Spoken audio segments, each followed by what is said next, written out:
Pemirsa, tim Direktorat Reserse Narkoba Polda Jambi berhasil menangkap sejumlah pelaku pengedar narkoba yang beroperasi di wilayah hukum Polda Jambi.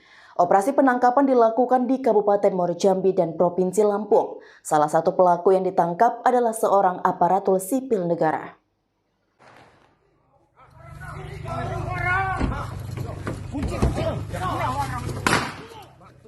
Apa? Sabu. Berapa banyak? Berapa banyak? 4 kilo. Berapa banyak? Woi. Tim Direktorat Reserse Narkoba Polda Jambi berhasil menangkap sejumlah pelaku pengedar narkoba yang beroperasi di wilayah hukum Polda Jambi. Operasi penangkapan dilakukan di Kabupaten Muaro Jambi dan Provinsi Lampung. Salah satu pelaku yang ditangkap adalah seorang aparatur sipil negara. Pengungkapan kasus ini diungkap dalam jumpa pers yang digelar pada 11 Juni 2024 kemarin di Mapolda Jambi oleh Direktur Reserse Narkoba Polda Jambi, AKBP Ernesto Saisar. Dalam konferensi pers tersebut, AKBP Ernesto menjelaskan bahwa penangkapan para pelaku merupakan hasil pengembangan dari operasi Antik Siginjai yang dilakukan beberapa waktu lalu. Dalam operasi ini, 8 pelaku dengan inisial YR, MS, NL, MM, NM, RD, RP, dan MS berhasil ditangkap. Petugas turut menyita 4 kg barang bukti narkoba jenis sabu. Barang bukti tersebut ditemukan setelah dilakukan penggeledahan di mobil para pelaku. AKBP Ernesto menuturkan bahwa barang bukti narkotika ini dibawa oleh para pelaku dari Aceh. Dari hasil penyelidikan, diketahui bahwa YR adalah seorang oknum ASN imigrasi di Provinsi Riau yang berperan dalam mengambil barang dari Aceh dan mengirimkannya ke Lampung yang kemudian diterima oleh pelaku berinisial MM dan NM. Saat ini, Ditres Narkoba Polda Jambi akan melakukan pengembangan penyelidikan kedua lokasi lain, yaitu Pekanbaru dan Aceh untuk mengungkap jaringan lebih lanjut. Diperkirakan nilai barang bukti narkotika yang disita mencapai 5 miliar rupiah. Dari operasi ini, Polda Jambi telah berhasil menyelamatkan sekitar 20.000 jiwa dan mencegah anggaran rehabilitas pecandu sebesar 96 miliar rupiah. AKBP Ernesto menegaskan bahwa para pelaku akan dikenakan pasal 114 ayat 2 dan atau pasal 112 ayat 2 Undang-Undang RI nomor 35 tahun 2009 tentang narkotika dengan ancaman hukuman mati atau penjara seumur hidup.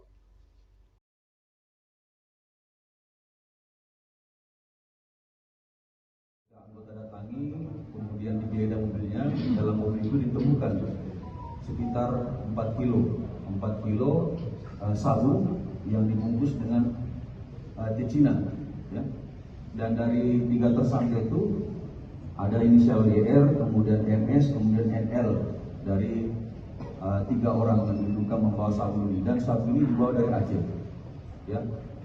YR ini orang Riau, Pekanbaru, kemudian juga MS ini Pekanbaru, NL ini orang Banten, ya, dia kerjanya LC, ya. Jadi peranannya ini YR ini yang mengambil barang dari Aceh karena sudah kenal kan, dan YR ini adalah ASN kerja di Riau, kerjanya di migrasi, ya, kerjanya. Kemudian dia sudah punya istri, kemudian dia pacaran sama LC ini. Ya, ada juga ini cerita asmaranya di sini kan, sehingga dia jadi penjual narkoba. Nah, kemudian dari pengembangan itu, ya, dikembangkan lagi siapa yang untuk tujuan barang ini kemana. Akhirnya dikembangkan di Lampung. Di Lampung ini dapatlah inisial MM sama NM, ya. MM ini kerjaan swasta, dia yang mau menjemput barang. Kemudian NM ini swasta, kemudian M ini alias Udin ini itu dari Aceh. Jadi dari Aceh itu nyuruh MM ini supaya mantau di Lampung apakah barang sudah diterima. Ternyata pas di Lampung itu barang itu ada, tapi akhirnya sebelum diambil diamankan oleh anggota kita yang ke Lampung. Dari pengembangannya ini ternyata kami lagi mengejar, ya. Ada 2 tempat yang akan kami kembangkan. ya, satu inisial S, ya inisial S, itu posisinya di daerah Pekanbaru, kemudian satu lagi di Aceh. Jadi pengembangan tidak berhenti di sini, ya, kan dengan barang bukti yang ada terus kita akan kembangkan. Kemudian dari barang bukti ini kami kembangkan ini, kalau misalnya 4 kg ini dijual per gram ini sekarang harganya sekitar 1,3. Jadi kalau 1,3 itu sekitar harganya sekitar 5M harganya ini. Kalau untuk misalnya dipakai 1 gram itu 5 orang, ya 1 gram digunakan 5 orang dikali dengan 4 kilo ini, itu sekitar 20.000 jiwa kita selamatkan kalau sempat ini beredar di masyarakat. Kalau misalnya ini tersebar di masyarakat dan digunakan orang dan itu jadi pecandu narkoba, itu kita bisa menekan subsidi dari pemerintah terkait masalah rehabilitasi penyalahguna narkoba. Itu sekitar 90M lebih biayanya. Kalau satu orang itu sesuai dengan peraturan pemerintah itu kan satu orang kan untuk biaya rehab itu sekitar 4,5 juta. Kalilah 20.000 sekian tadi jiwa, jumlah angkanya itu 90M lebih. Kita bisa menekan pengeluaran pemerintah. Kemudian yang kedua, ada base camp yang kita tidak lanjuti karena selama ini kan di medsos itu sama kadang-kadang kita diberikan informasi ada base camp. Kami nggak tinggal diam, kami kejar, ternyata base camp itu sudah tutup berapa bulan yang lalu, 2 minggu lalu segala macam. Nah kemarin ini kami pastikan turun dan dapatlah 3 orang. 3 orang itu kami dapat di daerah Muara Jambi, misalnya RD, RP dan MS. Jadi mereka ini sudah lama di situ kerja, ya. Nanti mungkin diperlihatkan tempatnya ini base campnya ya. Ini base campnya ini.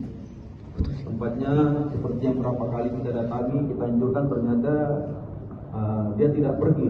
Jadi orangnya masih ada, kemudian diamankan. Ada BB-nya 300.000, kemudian alat bomnya, alat hisapnya, kemudian sisa sabunnya. Di sini ada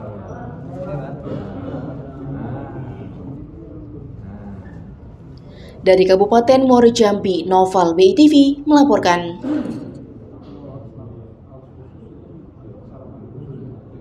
Ayo dukung kami dengan cara like, share, komen, dan subscribe di akun BITV agar tidak tertinggal berita terupdate lainnya.